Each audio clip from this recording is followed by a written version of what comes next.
Kuarar chamung 147 tin khabane rono bungse hamriu akebrowni plarono khapung ketakuro tini chungjo tonu Jesu Kristo tini bungpurthi matongpo brokbang mono tinio kanarono torkobung hamriu aketre bang ma bungli likema samung tamotong ke boding kena tini chong bang ma chong no sasro rawo ketre chong sasro bang ma jaga wa se omoroko chong boding kena no ke phari tini chong silet make ke habo chini mkhoyo brui ke ha tini bung bingtai bini msawo maya ye bosi boding ke hamya ong tonai mano borsi bang ma borsi ba bung boding ke ma tong ke chong sasro po nai nai singke yut ni thangmul ma po bung boding ke no maya o bini msawo khausi ye tong po tini yo yagu thau pho le breke ong ye thang bong chungjo to siyo bong isorno hamya khuwa ba saya arbo yagu thau pho le bo ham panda mayo abuding ke tini bo ब्रुइनी testimony चंचो तक ना लेगाना। दुख पे दुख छाए हुए थे। 2 साल तक किसी भी लड़की को इतना दुख नहीं मिलना चाहिए। अगर कोई और होता तो मुझ जैसी को अनाथ आश्रम भेज देता, लेकिन मेरे माँ बाप ने मेरी इतनी बुरी हालत होते हुए भी मुझे नहीं छोड़ा। यही एक कारण था कि मरना चाहते हुए भी मैंने अपने जीवन का अंत ना करने की सोची। मैंने पूरी तरह बिस्तर पकड़ लिया था। खाना पीना सब कुछ मुझे बिस्तर पर ही करना पड़ता। मैं अपनी माँ से कहती मेरे खाने में कुछ जहर मिलाकर दे दो ताकि मैं उसे खाकर मर जाऊं। मेरी माँ कहती कि मैं उनके जीने की एकमात्र वजह हूँ। अगर मैं मर जाऊंगी तो उनके जीने का क्या फायदा होगा। मैं अपने पिताजी से पूछती कि मैं कब ठीक हो जाऊंगी और दूसरों की तरह सामान्य जीवन कब जी पाऊंगी।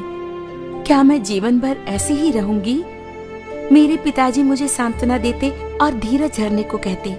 उनकी खातिर मैं भी चाहे जितना भी दर्द होता सहन करने लगी थी। कभी कभी तो दर्द हद से ज्यादा बढ़ जाता।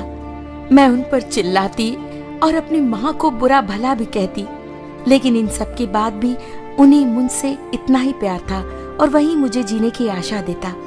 मेरे पूरे शरीर पर रैशेस थे। मैं कपड़ा भी नहीं पहन पाती थी। मैं लेट भी नहीं पाती थी। अगर उठने की कोशिश करती तो लगता कि खून निकल जाएगा। अपने हाथ भी मैं नीचे नहीं रख पाती थी। खून मेरे कानों से भी बाहर निकलने लगता था। शरीर के हर हिस्से में फुंसियां आ गई थी। मैं कुछ खा भी नहीं सकती थी, इसलिए तरल चीजें पीना शुरू कर दिया, लेकिन वो भी मुश्किल था क्योंकि मेरे मुंह मेरी जीभ में भी फुंसियां थी। पानी पीने में भी तकलीफ होती और सच में अपनी हालत पे बहुत खींच आती।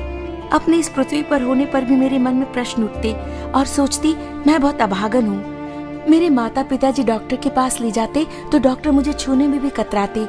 एक छड़ी से मुझे छूते तो जांच पड़ताल के बाद कहते कुछ भी कहा नहीं जा सकता। दवा देते लेकिन भरोसा नहीं देते थे। मैं बहुत देर बैठ भी नहीं सकती थी, लेकिन अब आराम से बैठ सकती हूँ और इसकी वजह है प्रभु यीशु की दया। आज इस तरह कपड़े पहन पा रही हूँ, वजह है हमारे परमेश्वर। 4 सालों से मैं कोई ढंग के कपड़े नहीं पहन पा रही थी। कभी कभी हताश होकर कोई पोशाक पहन भी लेती तो उसे उतारने में मेरी माँ को बड़ी परेशानी होती, क्योंकि कपड़ा शरीर से चिपक जाता और कपड़े निकालने वक्त चमड़ी भी उधड़ जाती। कभी कभी उन्हें कपड़े काटने पड़ते ताकि चमड़ी ना उधड़े। तब हमें किसी ने लव ऑफ जीसस मिनिस्ट्री के बारे में बताया, जो हर शनिवार को होती है। दूसरे दिन सुबह मुझे उठाकर मेरे माँ पिताजी मुझे गिरजाघर ले गए। भीड़ को देखकर मैं डर गई। उतनी भीड़ में मुझे बड़ा अजीब सा महसूस हो रहा था। लोग मेरे पास भी नहीं बैठते थे क्योंकि बदबू बहुत थी।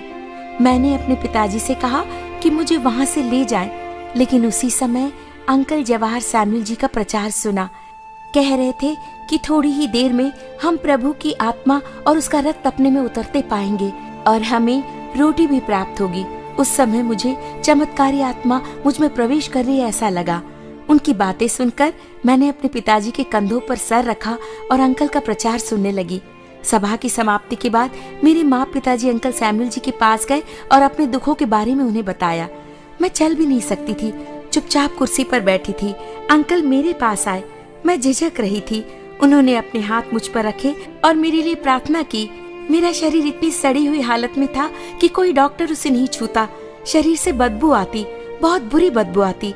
शरीर से पीप और खून बाहर रिस रहा था। मुझसे अपनी ये हालत बर्दाश्त नहीं हो रही थी। अपने आप से मुझे घिन आ रही थी। 2 साल तक मैं ऐसी हालतों से गुजर रही थी।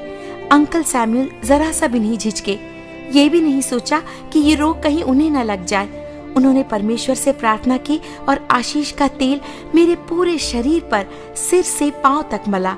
आज तक किसी को मेरे शरीर को छूने की भी हिम्मत नहीं हुई थी। आज इन्होंने पूरे शरीर पर तेल मला, प्रार्थना की, मेरे मन में विश्वास जागा और इसी विश्वास और खुशी के साथ मैं घर लौटी। 3 दिनों में ही चंगाई नजर आने लगी। न जाने कितने डॉक्टर के पास गई, न जाने कितनी दवाइयाँ खाई, लेकिन अब तक कोई फायदा नहीं हुआ था। लेकिन जब अंकल सैमुअल ने मुझे छुआ, मेरे लिए प्रार्थना की, तेल मेरे शरीर पर मला, तो 3 ही दिनों में मुझे चंगाई मिली।